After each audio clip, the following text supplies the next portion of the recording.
Good morning po sa ating lahat. Lagi sa ating Panginoon. Tayo po ay humanda na sa pakikinig at ihanda ang ating mga puso po. Magsitayo po ang lahat. Basahin ko lang po muna awit 25, 1-7 po. Awit ng pagpupuri kay Yahweh. Tayo na't lumapit kay Yahweh na Diyos. Siya ay awitan. Ang batong kubiyan, ating ang handungan, masayang awitan. Tayo na't lumapit sa kanyang presensya na may pasalamat. Siya ay purihin ng mga awiting may tuwa at sala. Sapagkat si Yahweh, siya ay dakila, makapangyarihang Diyos at dakilang haring higit pa sa sinuman sa Diyos.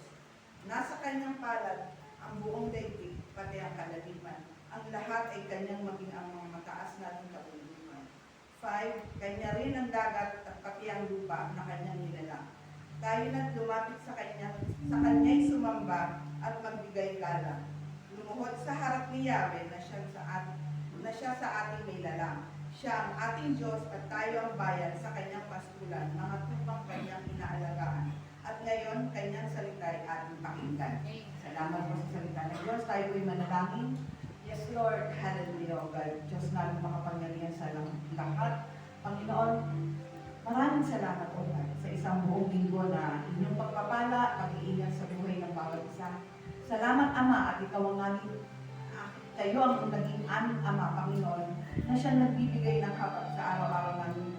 Kahit kami hindi karapat-dapat, Panginoon, sa iyong harapan, ngunit ikaw ay nandiyan. Hindi ka, Panginoon, nagsawa, hindi ka, Panginoon, nang iwan sa aming lugar, pagkat ikaw, Diyos, ay sapat na para sa aming mga buhay, O God. Lord, salamat ng marami sa mga biyaya mo, sa kalakasan, sa provision, sa pag-iingat sa buhay, sa pamilya, mga aming bibilangan, O God. Salamat, Panginoon, at patuloy na ikaw ang Diyos na sa amin ay gumagabay, sa amin ay patuloy nangungusap, sa amin ay patuloy nagpapala, O God. Thank you, Panginoon. Wala na po kami ibang masasabi kundi pasasalamat. Hindi sapat ang pasasalamat, O God. Sa lahat ng biyaya mo aming natatanggap, sa lahat ng aming nararamdaman sa presensya mo, Panginoon, hindi sapat ang pasasalamat. Kaya kami, Panginoon, ay narito upang magpuri, upang magbigay pagsamba sa iyo, O God, dahil walang ibang Diyos na makapagbibigay sa amin ng ganyan kundi kayo, Panginoon. Lord, we love you, Panginoon. Hindi sapat ang lahat ng aming gawa para ikaw ay mapurihan. Ngunit ikaw ay patuloy na nagbibigay ng pagpapala sa amin, O God. Salamat, O Lord. Walang hanggang pasasalamat. Salamat, Panginoon. At ikaw ang Ama na aming sineselebrate ngayon dahil sa Father's Day, O God. Ikaw ang pinakamataas, ikaw ang pinakamahalagang Ama na dapat namin pumurihin, dapat namin sasambahin sa mga oras na ito. Panginoon, ano man ang aming maibibigay sa iyo, naway, Panginoon, kalugdan mo. Ikaw ay maging masaya sa lahat ng aming gagawin sa mga oras na ito dahil ito'y para sa iyo, Panginoon. Wala nang iba, O God. Lord, salamat din sa mga taong gagamitin mo sa iyong harapan, O God, sa aming buting pastor na maghahatid ng mga salita mo, Panginoon. Bigyan mo siya, Panginoon, ng sapat na katalinuhan upang ang mga salita na yan ay aming marinig, aming magamit, aming sandata sa araw-araw namin pamumuhay, Panginoon. Lord, ingatan mo rin siya at ang kanyang buong pamilya, Panginoon. Patuloy na anuman ang kanyang mga dalangin, ay patuloy na ikaw ang Diyos na tutugon dahil ikaw lamang nakaalam kung ito po ba ay matutupad or hindi. Dahil ikaw ang Diyos na nagpaplano ng lahat, O God. Salamat din, Lord, sa mga team na tutugtog, magbibigay papuri sa iyo, patuloy na ikaw ang Diyos na magtipo sa bawat instrumento na gagamitin nila, O God, upang mapurihan ka, Panginoon. Salamat sa lahat, sa HLMC family, Panginoon. Salamat sa buhay ng bawat isang narito, O God. Patuloy mo kaming gabayan sa lahat sa buong oras na to na makapakinig ng salita mo at sa aming mga kapatid na wala pa sa lugar na to, O God. Patuloy na ikaw ang maghatid sa kanila ng mapayapa, Panginoon. Lord, salamat muli. Walang hanggang pasasalamat, Panginoon. Patuloy kami umaasa, Panginoon, na ikaw ay, Panginoon, ay present sa mga oras na to, Panginoon. Patuloy mo kami hipuin, O God. Patuloy kang mangusap sa buhay ng bawat isa, O Lord. Salamat po. Muli, binabalik namin ang lahat ng mataas na papuri kasi salamat sa matamis na pangalan ng Panginoon Jesus. Amen. Itong basahin ng Apostles' Creed. I believe in God, the Father Almighty, maker of heaven and earth, and in Jesus Christ, who was conceived by the Holy Spirit, born of the Virgin Mary, suffered under Pontius Pilate, was crucified, died, and was buried. He descended into hell. The third day he rose again from the dead. He ascended into heaven, and seated at the right hand of God the Father Almighty. From thence he shall come to judge the living and the dead.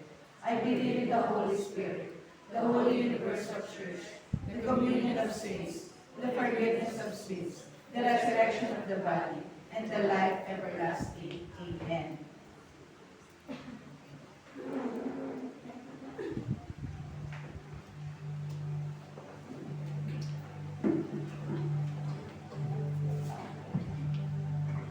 Amen? Handa na ba tayo? Pag-ibig na kami. Dumating na ito sa iyong buhay. Amen? Mga kapitol, dumating natin ang presensya ng ating Panginoon sapagkat ang Diyos natin ay buhay. Amen po? Bago natin kantahin ang unang kantang ito, basahin ko muna sa inyo ang aklat ng Mateo 21 verse 9. Nagsisigawan ang mga taong nauna at sumusunod sa Kanya. Sigaw nila, purihin ang anak ni David. Pinagpalang dumarating sa pangalan ng Panginoon. Purihin ang Diyos. Purihin natin ang Panginoon!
Hello.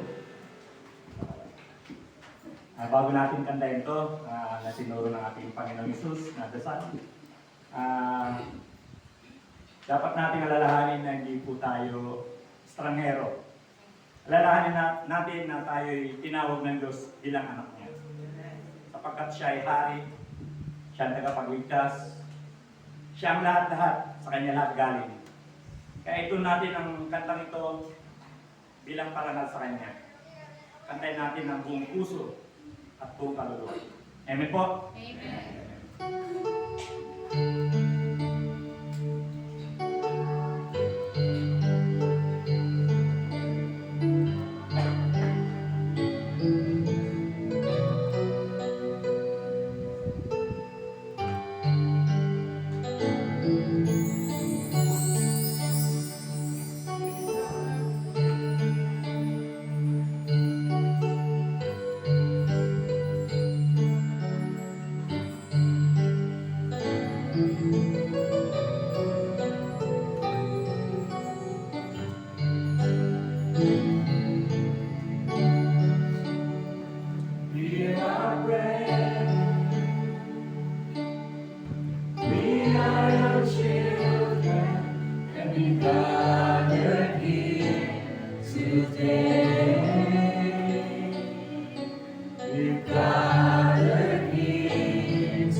Who art in heaven.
Sabayin ang ngalan mo.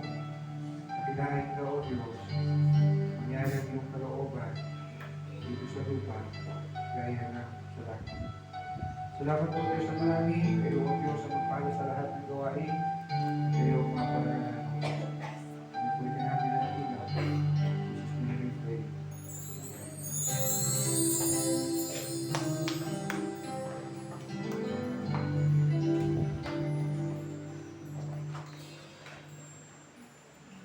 Ang salita ng Diyos ay makikita po sa Mateo 6:9-13.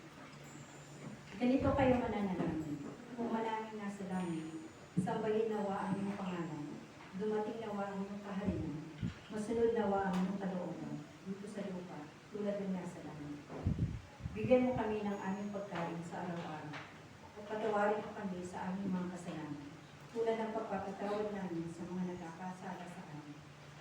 At huwag mo kami ngayaan matukso, kundi iligtas mo kami sa masama, sapagkat iyo ang kaharian, at ang kapangyarihan, at ang kalwalatian, magpakailanman. Amen. Salamat po sa salita ng Panginoon. Hari na po tayo.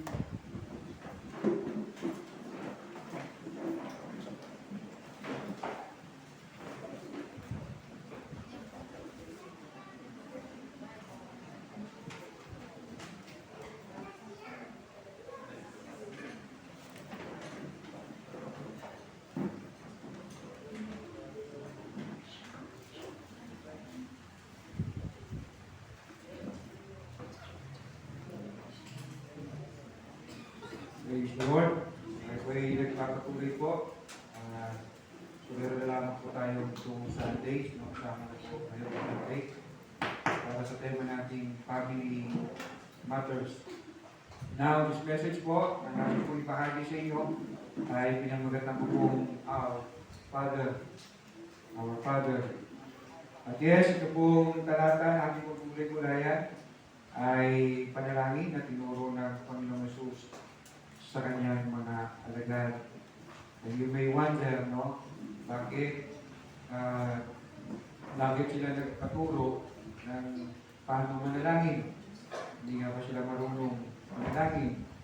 So maybe you would ask, no, sino ba itong nagtanong sa kanya o nagpaturo, no, kung paano manalangin? In Luke chapter 11, sa Lucas chapter 11, dito pong mababasa po natin, verse 1 hanggang verse 4, minsan nanalangin si Jesus sa isang lugar, ang siya'y matapos, sinabi ng isa sa kanyang mga alagad, Panginoon, turuan po ninyo kami manalangin, tulad ng ginawa ni Juan sa kanyang mga alagad. Sinabi ni Jesus sa kanila, kung kayo'y mananalangin, sabihin ninyo, Ama, sambahin nawa ang iyong pangalan, dumating nawa ang iyong kaharian, bigyan mo kami ng aming pagkain sa araw-araw at patawarin mo kami sa aming mga kasalanan sapagkat pinapatawad namin ang bawat nagkakasala sa amin at huwag mo kami hayaang matukso. Pansinin natin po yung verse 1. Minsan nanalangin si Jesus sa isang lugar at siya'y matapos sinabi ng isa sa kanyang mga alagad, Panginoon, turuan po ninyo kami manalangin. Have you ever asked this, no? Sa Panginoon. Hindi ito patanong actually, hindi nagpapaturo, hindi nagit sa atin kung sino po itong alagad na lumapit at sabi ng ganito, Panginoon, turuan po ninyo kami manalangin.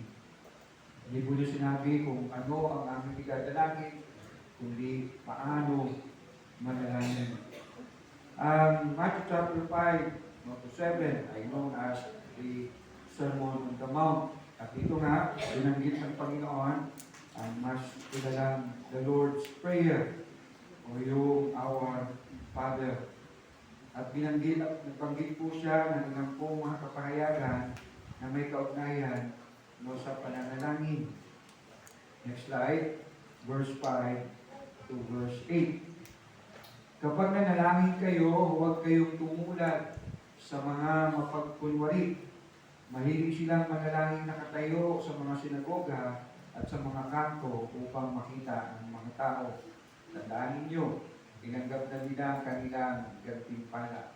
Ito po, tinutukoy po ng Panginoong Jesus, no, ay ang mga Pariseo, na kapag sila po ay nananalangin po sila para sa kanilang kapulihan. So, kapag imbabaw, pakitang tao.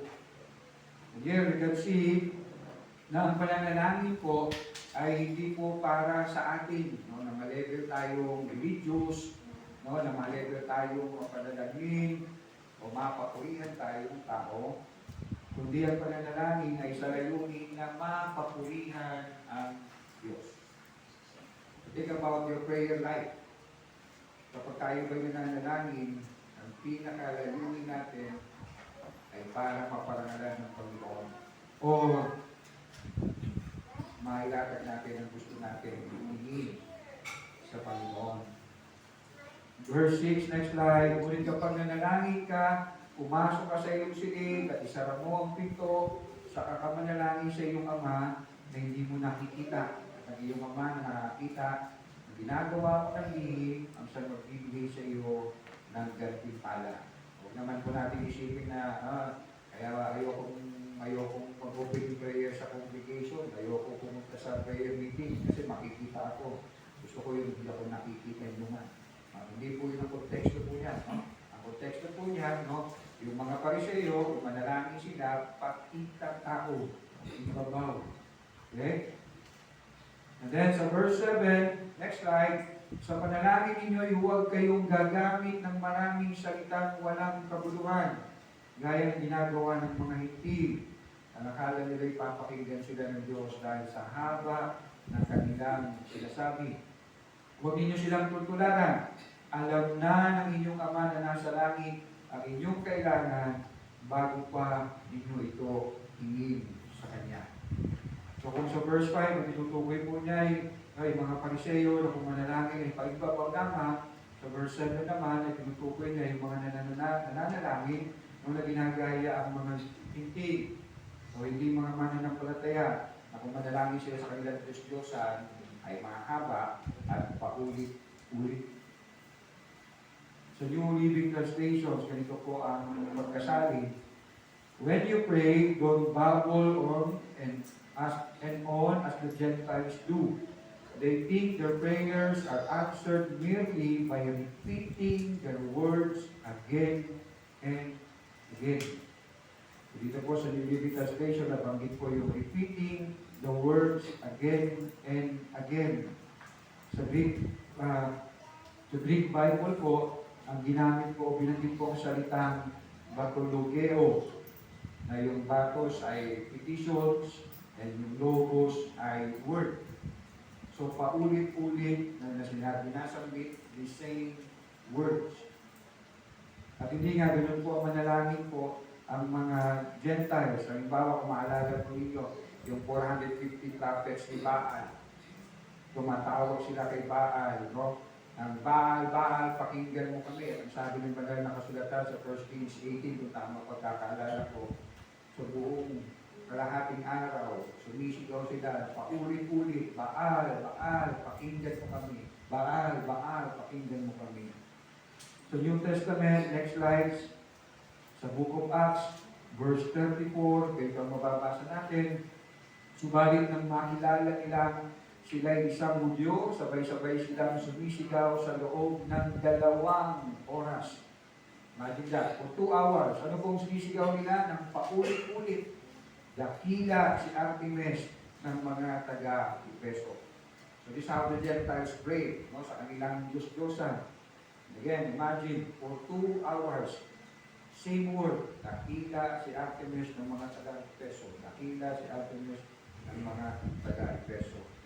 Hindi ang sinasabi ng Lord, huwag niyo silang tularan. Na para bagang sa paulit-ulit ninyong pananalita, no, maaano ninyo ako, makukumpare ninyo ako sumagot sa inyong panalangin. Yan ito nga, binayag ng Panginoon after ipahayag ng mga talatang we just read sa Matthew chapter 6, binahayag niya ang the Lord's Prayer, ang mas tamang tawagin the Apostles' Prayer. Ganito kayo manalangin, Ama namin nasa langit, sambahin nawa ang iyong pangalan. Dumating nawa ang iyong kaharian, masunod nawa ang iyong kalooban dito sa lupa, tulad ng sa langit. Think about your prayers. Kumusta po ang panalangin natin? Do we pray like this? O doon na tayo agad sa bigyan mo kami ng aming makakain o ng aming pagkain sa araw-araw. Patawarin mo kami sa aming mga kasalanan tulad ng pagpapatawad namin sa mga nagkakasala sa amin.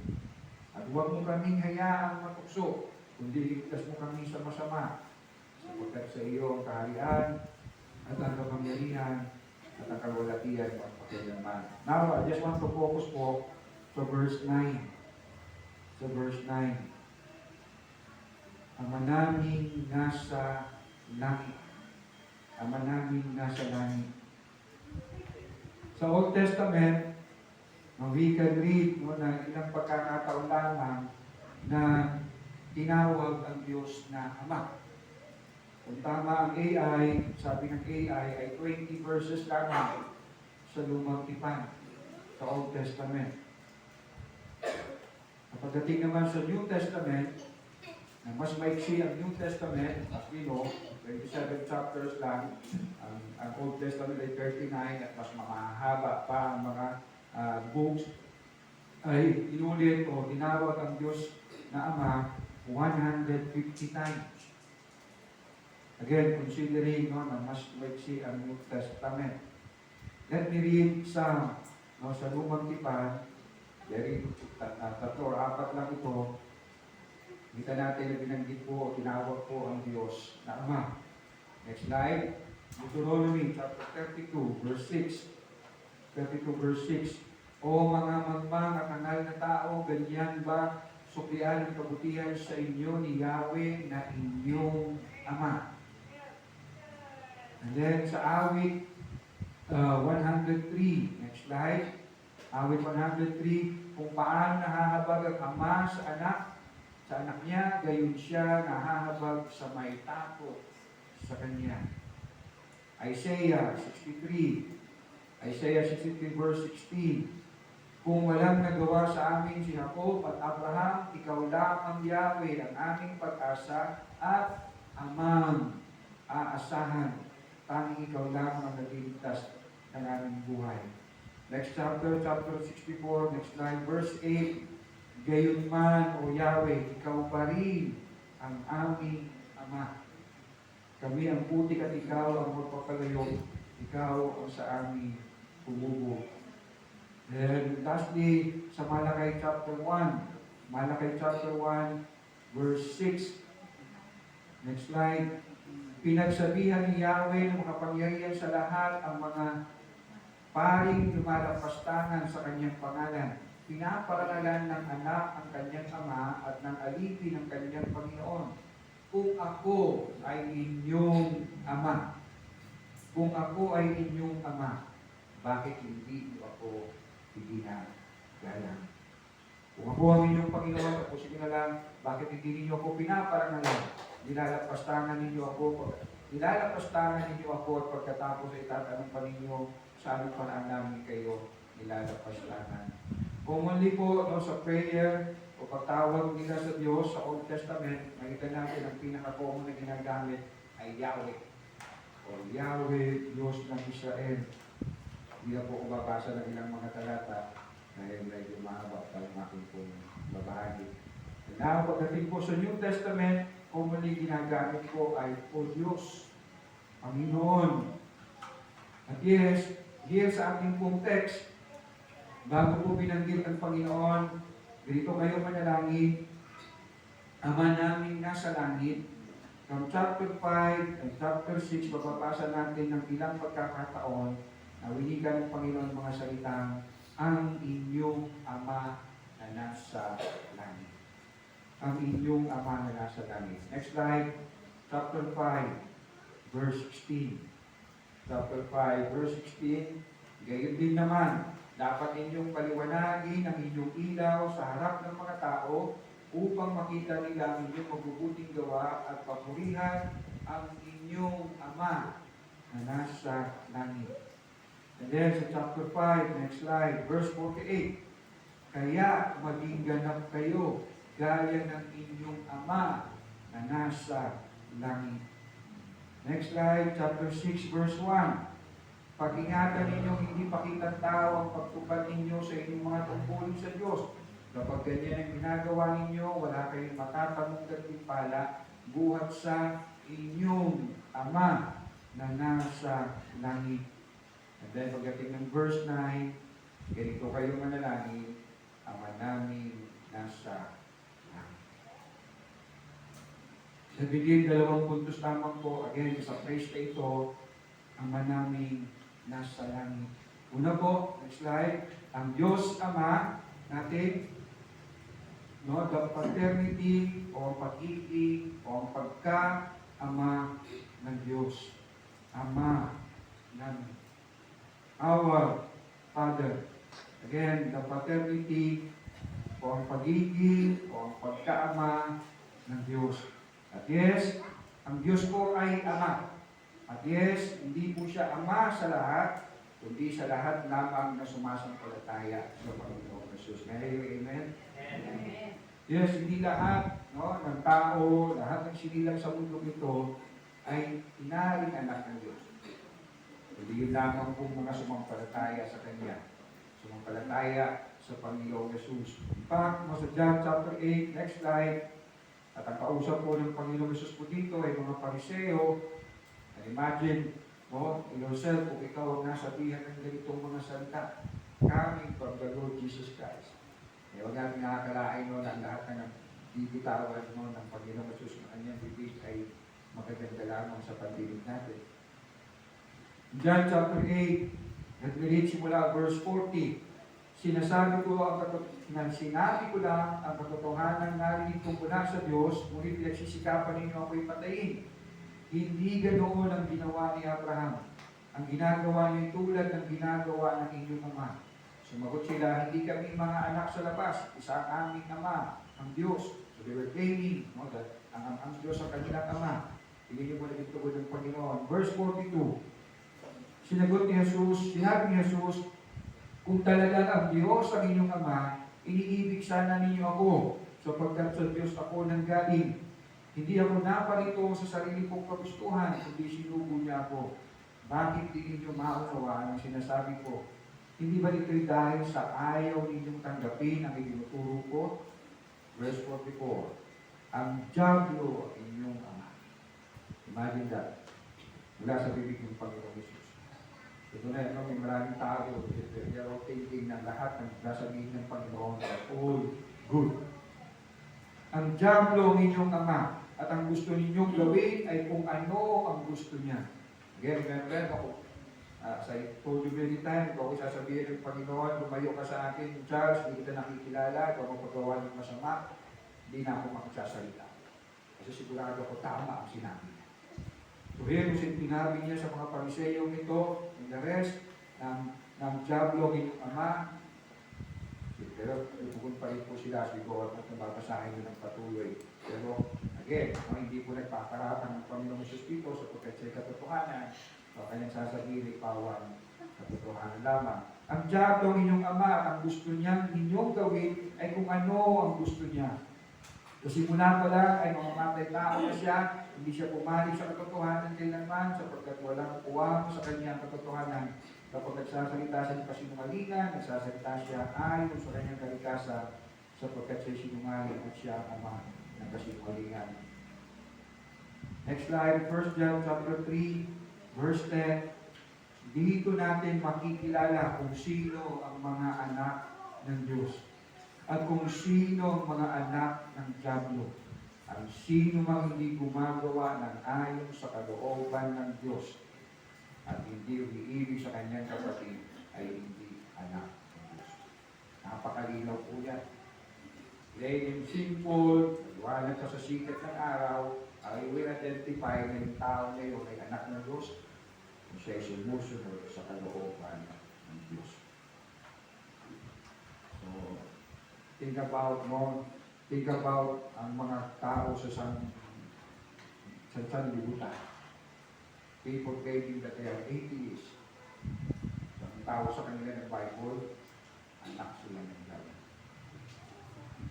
Ang tao sa kanila ng Panginoong Jesus, anak sila ng Diablo. Think about mga sumasamba sa mga Diyos-Diyosan. Ang tawag sa kanila ng Biblia, ang tawag sa kanila ng Panginoong Jesus, anak ng Diablo. At yes, sino pong binigyan ng karapatan na maging anak ng Diyos, tumawag sa Diyos na Ama? So very familiar, pero tumayan natin ulit. John chapter 1, verse 12, next slide. Subalit ang lahat ng tumanggap at sumampalataya sa Kanya ay binigyan niya ng karapatang maging mga anak ng Diyos. Hindi po lahat ng tao ay anak ng Diyos. Verse 13, sila ay naging mga anak ng Diyos, hindi dahil sa isinilang sila ayon sa kalikasan o kagustuhan o sa kalagawan ng tao, kundi ayon sa kalooban ng Diyos. Hindi automatic na pagsinilang na tao ay anak ng Diyos. Hindi sila naging mga anak ng Diyos ayon sa kalooban ng Diyos. Gawa ng Diyos, hindi gawa ng tao. Next slide, Ephesians chapter 1, verse 3 to 6. Ephesians chapter 1, verse 3 to 6. Purihin ang Diyos at Ama ng ating Panginoong Kristo, pinagkalooban niya tayo ng lahat ng pagpapalang espiritual na nagmumula sa langit dahil sa ating pakikipag-isa kay Kristo. Bago palikhain ang sanlibutan ay pinili na niya tayo upang maging Kanya sa pamamagitan ng ating pakikipag-isa kay Kristo. At upang tayo maging banal at walang kapintasan sa harapan niya dahil sa pag-ibig ng Diyos. Pinili niya tayo upang maging anak niya sa pamamagitan ni Jesucristo ayon sa kanyang layunin at kalooban. Sa gayon ay purihin ang kagalatian ng kanyang kagandahang loob na sagana niya ibinigay sa atin sa pamamagitan ng kanyang minamahal na anak. Think about this. Una, pinili niya tayong maging mga anak niya sa pamamagitan ng Panginoong Jesucristo. At bakit niya tayo pinili? Out of His love. Hindi out of your love, kundi out of His love. Again, ibahagi ko ng verse 4. Dahil sa pag-ibig ng Diyos. It's not because of you love Him, kaya ka ginawa niyang anak, kundi dahil sa pag-ibig niya sa iyo. Kaya sabi ng 1 John, siya unang nagmahal sa atin. Dahil sa pag-ibig ng Diyos, verse 5, pinili niya tayo upang maging anak niya sa pamamagitan ni Jesucristo ayon sa kanyang layunin at kalooban. Again, think about it many times. When you pray to the Lord, our Father, bear in mind, kaya ako tumawag sa kanya ng Ama namin kasi pinahal niya ako ng gayon lang, pinahal niya ako ng anak. Think about that. Kaya sabi ng 1 John chapter 3 verse 1, tingnan ninyo kung gaano kalaki ang pag-ibig sa atin ng Ama. Tinawag tayong mga anak ng Diyos. Kaya ayaw mo sa gusto, kapatid mo yan sa Panginoon yung katabi mo. Minahal yan nito. Hello. At salamat na lang, minahal tayo nito.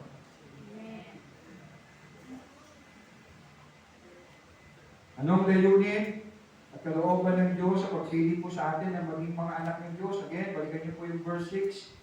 Sa gayon ay purihin ang kalwalhatian ng kanyang kagandahang loob na sagana niyang ibinigay sa atin sa pamamagitan ng kanyang minamahal na anak. Inali niya tayong mga anak out of His love. Anong layunin? For His love. Para maparangalan siya. Para mapapurihan siya. Para mapurihin ang kanyang kagandahang loob. So, ang layunin ang kanyang pagmamahal sa atin, ang layunin ng kanyang pag-ibig sa atin, ang layunin ng Diyos na inali niya tayong mga anak ay para siya maluwalhati. Para siya mapurihan. And we can observe this paulit-ulit na binanggit po ng Panginoong Jesus tulad kanina. Throughout chapter 5 and chapter 7. Let me just read again verse 16 of Matthew 5. Ngayon din naman, dapat ninyong paliwanagin ang inyong ilaw sa harap ng mga tao upang makita nila ang inyong mabubuting gawa at papurihan ang inyong Ama na nasa langit. Tinali kang anak ng Diyos para sa kanyang papurihan. Kaya nga, sabi ng Bible, whatever we do it all for the glory of God. So here, no, we can see sa prayer, ang pagtawag po natin sa Ama, sa Diyos na Ama namin, no, ay hindi lamang to us whatever we want to ask, kundi sa layunin na whatever I ask sa Ama, siya ay maparangalan. Siya ay mapapurihan. So think about your prayer life. Pag ikaw ba'y dumadalangin sa Ama, ako po, kung nag-pray ako, I call Him Father. So when we call Him Father, ano nasa sa isip natin? I just want to get what I want to ask from my Father, o I want yung makukuha ko sa Kanya, yung ibibigay niya sa akin, ay maparangalan siya, mapapurihan. At yan ang sinasabi ni Lord, this is how we pray. Ang namin nasa langit, whatever you ask, maparangalan kita. Mapapurihan kita. Tingnan mo yung mga anak natin, kapag humihingi sa atin, dahil yung mga anak ko, hinahingi sa akin, wala ko nilang narinig. Pag humihingi yung mga anak ninyo sa inyo, kayong mga anak, when you ask to your parents, nasa inisip niyo ba na humihingi ko sa tatay ko o sa nanay ko, no, ay pag binigay niya sa akin, matutuwa siya kung how I will use it. O hingin ko, kung inom ko lang, magtungkit ko lang, no? Dati wala pang cellphone, di ba? Siya yung nag-uubos ng pera sa computer shop. No? Pati baon. Tapos sabihin ko sa cashier, sa oras pa po sa number 3. Tapos na po, number 3, isa pa po. So think about yung mga anak. Kapag tayo yung humihingi, o yung humihingi sa inyong mga magulang, nasa sa isip nyo lang ba ay ma-enjoy ninyo, makuha nyo yung gusto ninyo at ma-enjoy nyo? O ang nasa sa isip ninyo, ma-enjoy ko man ito, matutuwa din ang magulang ko. Dahil gagamitin ko ng tama.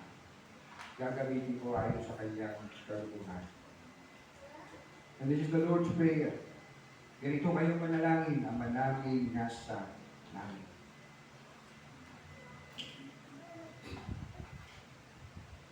Of course, gusto po ng mga magulang natin, ng mga tatay, na maging masaya ang kanyang anak. O mga anak. May hear amen po ng mga tatay.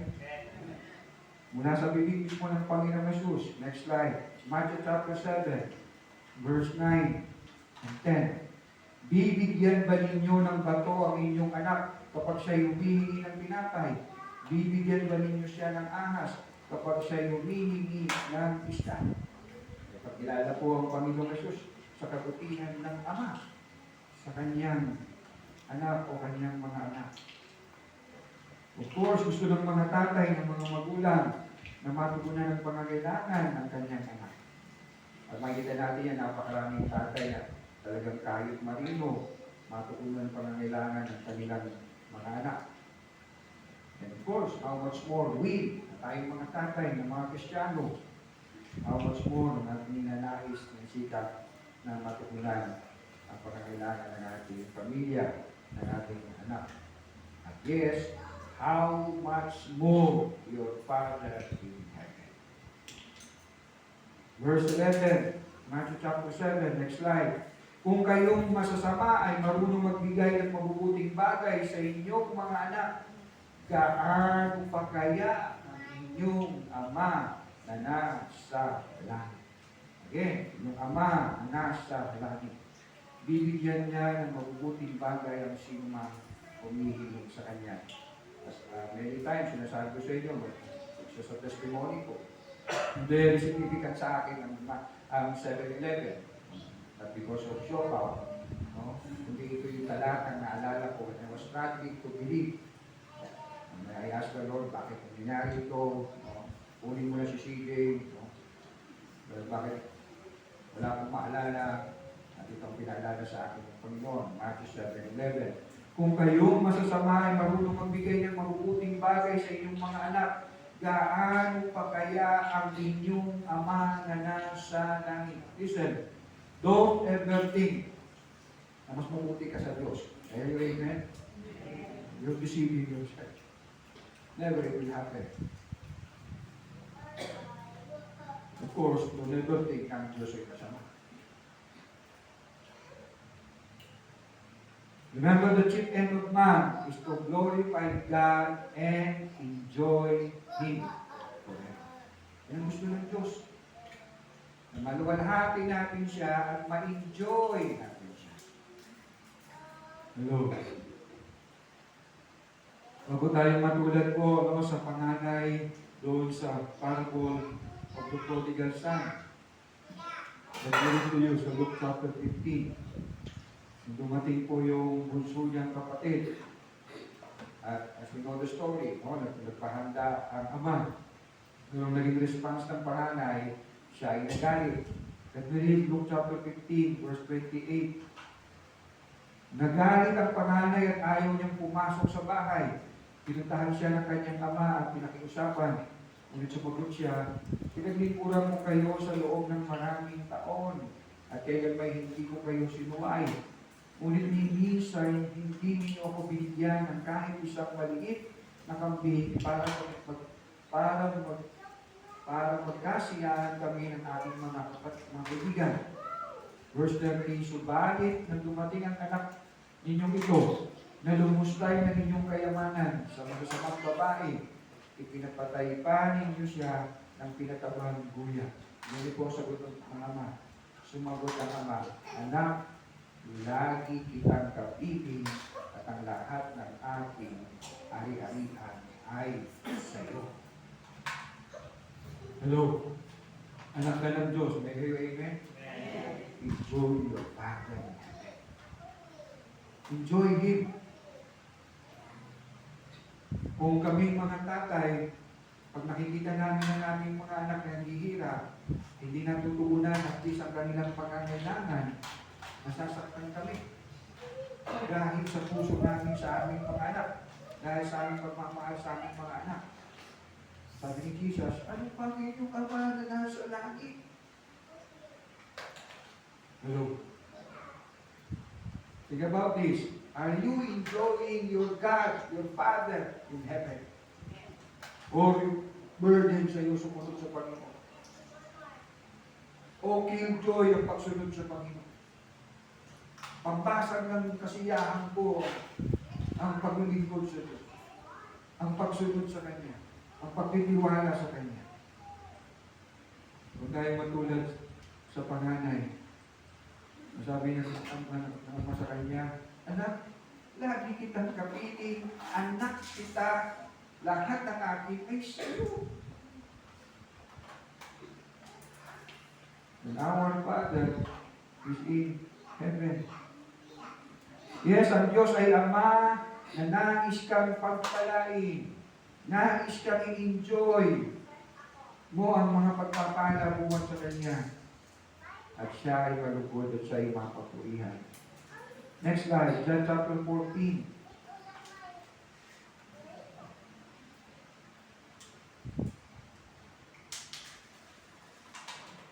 John 14 verse 13.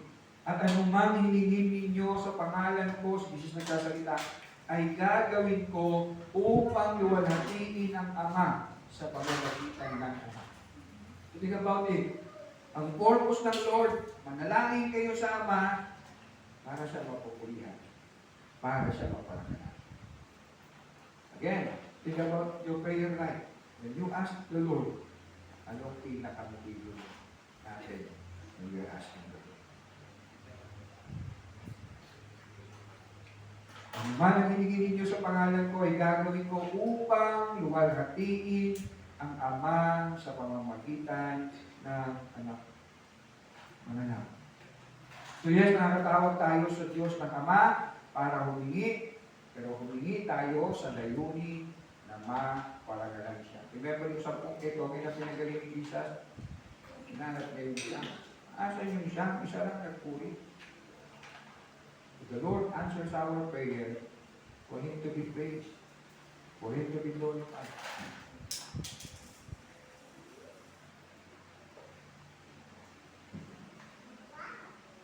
Unlike sa may mga anak kung humingi sa mga magulang nila, sa tatay o daddy nila, pero kung paano nila gamitin ang kanilang nahingi, sunod sa layaw, hindi nagbibigay ng kuran sa magulang. Minsan naririnig ko ito sa mga anak ko, sasabihin nila, kay daddy tayo magpaalam. Wala na papayagan sa So, I hope hindi ako nagbibigay ng malaking masamang mensahe sa kanila. That's not my intention. Payagan kayo para sumunod sa inyong layaw. Kundi payagan kayo, ang motibo ko is, I put my trust in you. I let you experience kung naman yung tulog ng Panginoon. Pero make sure, ang ginagawa ng ko ay katuran ng Panginoon. Sinali tayo mga anak ng Diyos, out of His love, sa layunin na siya ay mapapulihan, na siya ay maparangalan. Ano sabi ni James, before I go to sa pangalawang punto sa pamuli, James chapter 4, verse 2, letter B hanggang 3, hindi ninyo nakakapta ng inyong ninanais dahil hindi kayo humihingi sa Diyos. At humihingi man kayo, wala rin kayong natatanggap dahil hindi tama ang inyong layunin. Humihingi kayo upang mapagbigyan. Humihingi kayo upang mapagbigyan ang inyong kalayaw. So you have to check, bakit ako nang humihingi? Para ba sundin ang aking layaw o sa layunin na para maparangalan ko ang Panginoon? So yes, ang Diyos ay Ama sa atin, and so we can pray to Him, we can ask to Him, but again, ask to Him for the purpose na ma-honor siya, malupit siya. Nagbigo sa pangalawa panguling punto, the provision of God. Our Father, okay, the paternity of God, who art in heaven, the provision of God. Ama naming nasa langit. The Lord Jesus is saying, ang Ama ninyo nasa langit, He is reigning, nagahari, at yes, lahat ng nasa ilalim niya, and even ang langit ay Kanya.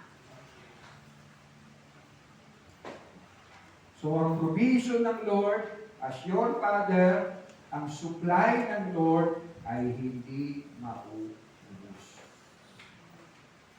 Tumaas man ang presyo ng gasolina, kaya marami sa atin natakot, mali-mali man ang nananakaw sa ating kaban ng bayan, hindi nababawasan ang laman ng supply ng Diyos nating Ama na nasa langit. Amen. Hindi nga ba yung sabi ng Panginoon, chapter 6, sa patuloy niyong pag-aaral sa Sermon on the Mount, chapter 6, beginning verse 25, minsan madalas kapag pamilya na tayo sa salita, sa mga bahagi ng salita ng Panginoon, hindi na natin masyadong na-appreciate na natin. Matthew chapter 6, beginning verse 25. Kaya sinasabi ko sa inyo, huwag kayong mabalisa tungkol sa inyong kakainin at sa inyong iinumin upang kayo mabuhay o kayo tungkol sa susuotin ng inyong katawan. Hindi ba't ang buhay higit na mahalaga kaysa sa pagkain at ang katawan kaysa sa damit? Kung titignan natin po yung Sermon on the Mount, particularly sa bahagi ito, o ikukumpara natin sa maraming lumabas sa bibig natin ng pagreklamo, mas marami tayong sermon. Mas mahaba ang sermon natin. Wala na mga pag-aaral. Hindi ko na mapag-aaral mga anak ko. Wala na mababayaran ng bahay. Hindi na makapain ng kuryente. Wala na mga Pag pinagsama-sama yun, baka hindi lang 66 books. Pero ito, napakaisik ang sinabi ng Lord. No? Kaya sinasabi ko sa inyo, huwag kayong mabalisa tungkol sa inyong kakainin at sa inyong iinumin upang kayo mabuhay o kayo tungkol sa susutin ng inyong katawan. Hindi ba't ang buhay higit na mahalaga kayo sa pagkain at ang katawan kayo sa damit? Masdan ninyo ang mga ibon. Hindi sila nagtatanim ng umaaniman o kaya nagtitipon sa kamalig. Ngunit, pinapakain sila ng inyong Ama na nasa langit. The Lord is like saying, dami supply sa taas. Hindi ba higit kayong mahalaga kaysa sa mga ibon? Sino sa inyo makakapagpahaba ng kanyang buhay ng kahit isang oras sa pamamagitan ng kanyang pagkabalisa? Ang totoo, umiiksi ang buhay sa pagkakabalisa. 28. At bakit kayo nababalisa tungkol sa pananamit? Isipin ninyo kung paano tumutubo ang mga bulaklak sa parang. Hindi sila nagtatrabaho, hindi gumagawa ng damit. Ngunit sinasabi ko sa inyo, kahit si Solomon, sa kanyang karangyaan ay hindi nakapagdamit ng singgana ng isa sa mga bulaklak na ito. Kung dinadamtan ng Diyos ang damo sa parang na buhay ngayon at kinabukasan ng ginagatong sa kalang. Yun po sabi ni Lord, kayo pa kaya? Kay liit ng inyong pananampalataya sa Kanya. 31. Kaya huwag kayong mag-alala na baka kayo kapusin sa pagkain, inumin o damit. Hindi ba ang mga hinti ang nababahala tungkol sa mga bagay na ito? Again, verse 31. Alam ng ninyo, ano sabi? Ama na nasa langit. Kailangan ninyo ang lahat ng ito. Honestly, isa sinasabi ng asawa ko, parang hindi ka nag-prepare na magkaroon tayo ng bahay. Well, may mga ilang pagkakataon lang, but of course, I think I should pray. Pero yeah, ang ating Ama nasa langit talagang nagsusupply. Hindi man namin pagmamayari yung bahay sa Metro Gate. Pero we're living as if it's mine. I can sleep in a corner ng bahay na yun. Why? Kasi meron tayong Ama na nasa langit. Nag-aaral ako, nagpapait lang ako. Araw-araw. Mukhang makaputok na rin. But just go on. Kasi meron akong Ama, meron tayong Ama na nasa langit. Ang supply ng ating Ama ay nasa langit. Sapat. Hear you, amen? Yeah. Next slide. Ganyan po sabi ni David sa awit 121. Verse 1 and 2. Doon sa mga burol ako'y napatingin. Sa saklolo sa akin, saan manggagaling? Ang hangad kong tulong kay Yahweh magmumula sa Diyos na lumikha ng langit at lupa. I want to read it sa New Living Translation. I look up to the mountains. Does my help come from there? My help comes from the Lord who made heaven and earth. Ang kailangan natin, ang supplier natin, Ama natin nasa langit.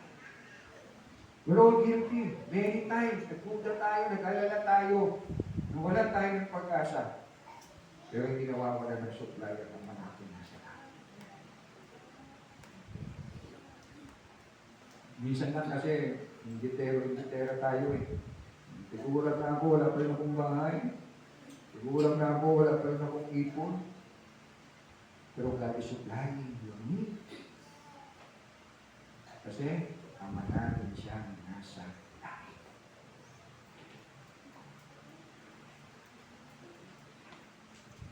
Hindi yung mga tao walang Diyos. Yes, nabibigay lang mga luho nila, pero behind that, kung gaano sila nagpapakala, magkakatakupa sa pagtatrabaho. At minsan hindi lang nagtatrabaho, kundi kami mag-ulam pa. Para masuplayan yung pangangailangan at mapakita sa mundo, I can buy the world. Pero sabi ng the parable of the poor rich man, sabi ng Lord sa kanya, hangal, ngayong gabing ito, kukunin ko ang iyong buhay, kanino mapupunta ang iyong kailangan. Ganyan ang tao na mayaman sa mata ng mundo, pero ang Bisaya, pobre sa mata ng mundo. So when you pray, keep this in mind. Humihingi ka sa Diyos na iyong Ama na may hawak ng lahat ng supply. Hindi maa-out of stock, Hindi maa-out of supply. Siguro minsan si Inday nawawala na pupulaan ng supply pagbigay kay Mr. Annabel. Pero sa langit, hindi tayo maa-out. Siya ang Diyos na Ama natin sa langit, hindi lang nakatunghay sa atin, para bagang pipitikin tayo pag nagkakasala, hindi nakatunghay sa atin, to give, to supply. Diba? Amen? Yes, of course, hindi ko nag-i-spoil na Lord. O, hindi namin tinuturuan at tutungahan na lang tayo. Kasi ano po sabi sa verse 33, again, we are so very familiar, next slide. Pero madalas nila natin ito, minanamnan at sinasabuhay, sinitingnan sa ating buhay. Ngunit higit sa lahat ay bigyang halaga ninyo ang kaharian ng Diyos at ang pamumuhay ng ayon sa Kanyang kalooban. At ibibigay niya sa inyong lahat ng mga bagay. All the fathers can testify. Kapag natutuwa ang kaming mga tatay sa aming mga anak, kahit wala kaming ibibigay, ibibigay, gagawin kami para kayo. I hear this from one pastor, hindi man ibibigay lahat ng gusto mo, pero sa tiyak, ibibigay ng magulang ng meron siya. Kapag natuwa ka, may kasama ng cellphone at dati. Pasaway pa ka, pinapakain mo ka eh. Tinataguyod mo ka eh. Ginagapang mo pa. Dahil anak mo, paano pa kapag buti? Paano pa kung maghanap?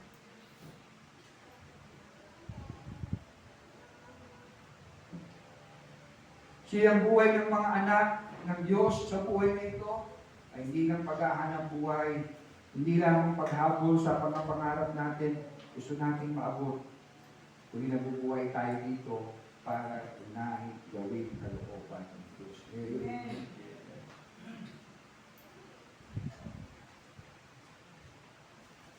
Pero tingnan niyo yung buhay ng mga taong wala sa Diyos. They are just chasing after what they want.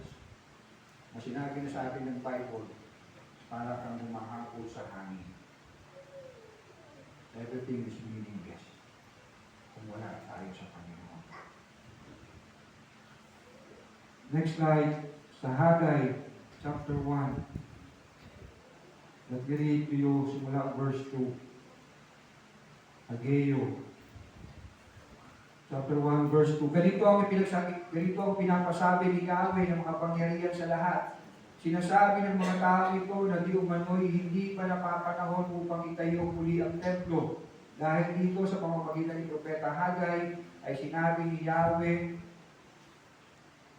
sa sambayanan, tama ba na naninirahan kayo sa mga magaganda at maayos na bahay, ngunit wasak na wasak naman ang aking templo?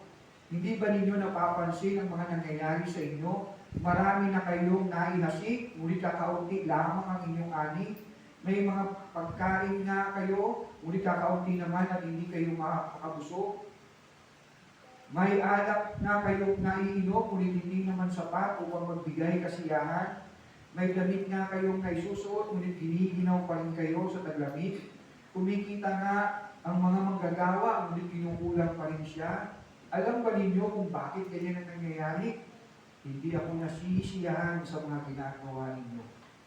Kaya pumunta kayo sa kagubatan at kumuha ng mga trosong gagamitin sa muling pagtatayo ng templo upang ako ay masiyahan at doon ay mabigyan ng karangalan. Umasa kayong aani ng masagana, ngunit kayong nabigo. At ang kaunting ani na inuwi ninyo sa akin pang isinangbulat. Ginawa ko yan sa inyo sapagkat abalang-abala kayo sa pagpapaganda ng inyong mga bahay, samantalang ang templo ng aking tahanan ay pinababayaan ninyong wasak. Iyan ang dahilan kaya kahit hamog ay hindi kayo napapatakan at ang inyong mga pananim ay hindi lumalago. Matinding tagtuyot ang pinaparanas sa buong lupain, sa mga kapatiran at kabululan, sa mga inanging butin, sa mga bagong anak, sa lahat ng ani at sa lahat ng tao at hayop at sa lahat ng pinagpagpuran ninyo. Paano natin ito ikukunin sa buhay natin, sa panahon natin? No? We are the temple of the Holy Spirit. Amen? Pero kung pinapabayaan natin yung spiritual nating buhay, itong katawan natin para sa Panginoon, at ang pinataguyod kami natin ay para sa mga bagay ng pagmaterial sa buhay nito, Then, ano sabi ni Lord? Hanap kayo ng hanap buhay, magpakapagod kayo, lang po kayo. Lang po kayo. Hindi kayo makakaranas ng kasapatan. Hala, 100,000 lang pinikita ko, aman. Pero spiritually, you're thankful. Iwan mo. Pinagayaan mo yung spiritual buhay. So examine yourself. Are you just living for the cause o pangangailangan mo o layo sa buhay nito? Or are you living for the glory of God? Ang sabi niya, ama mo ako, hawak kong lahat ng supply. Kayo, hawak nila ang big. Ako, hawak. At yes, ganyan ang buhay ng mga unbelievers. They just run after what they want sa buhay nito. Kaya tayo, we live for the glory of God. Diba, binanggit ng Panginoon yan, again, sa verse 32, chapter 6, letter 8, hindi ba't ang mga hindi ang nababahala tungkol sa mga bagay na ito? Mga material na bagay. Many of you here, if not all of us, naranasan natin yung provision ng Panginoon. Amen. God provides. At minsan, at madalas, higit pa sa ating naasahan. At minsan, at madalas, dumarating pa, may natin inaakala. Kasi, hawak niya ang supply. Amen. This is our God. He is our Father to us. And He is able to supply our need kasi He is in heaven. He reigns. He is our Father. He is our provider. So yes, enjoy natin ang ating Ama na nasa langit. Huwag natin bularan yung pananay sa prodigal son. Enjoy natin yung blessing we have from our Father who is in heaven. Thank you.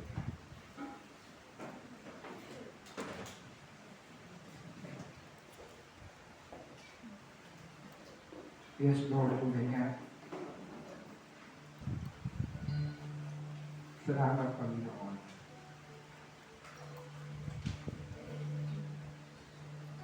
Salamat kapag hindi lang kayo Diyos, hindi kayo na ay Ama sa amin. At kayo po ang nagpaging mga anak sa amin. Ginawa niyo nga yun, Panginoon, out of your love to us, Panginoon. And although forgive us for many times, Panginoon, for many times, Lord, na believe as if wala kaming Ama na nasa namin. Believe as if na hindi kayo able to supply our needs. And hindi kayo faithful sa inyong mga pangako. Magawa rin yung kami, Panginoon. At tuloy nga, Lord, salamat lagi, Lord. Lord, napakalawak ng langit, Panginoon.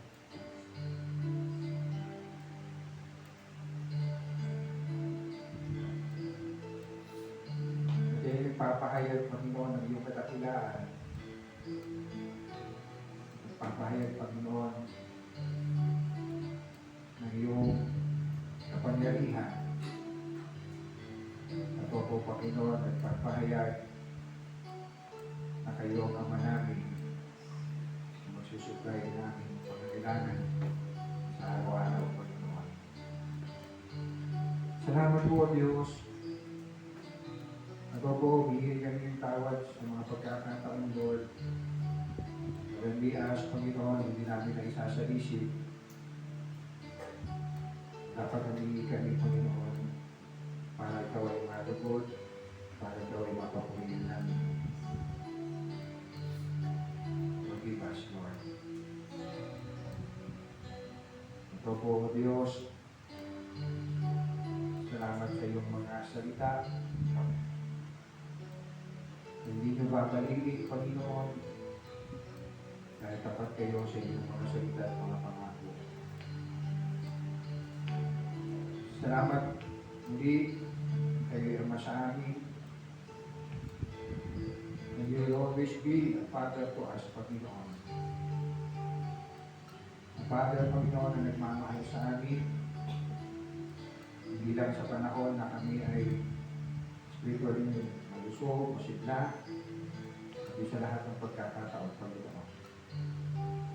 Kayo'y Ama na nagpapala, kayo'y Ama na nagtutuloy, kayo'y Ama na nagpapaalala, kayo'y Ama na tumutulong sa amin, kayo'y Ama namin na nasa langit, na all we need, Panginoon, ay able niyong supply. Salamat po, Diyos. Muli, Lord, hindi ka po sa pagdiriwag namin ng Father's Day. Ito may Panginoon manaliwa sa amin, ang lalo namin sa isip, ano po, sa mga pagkakataon na we worry, tumingala lang kami sa langit. Maalala namin, ikaw ay Ama namin nasa langit. Puri namin na nakita, Jesus name we pray. Amen.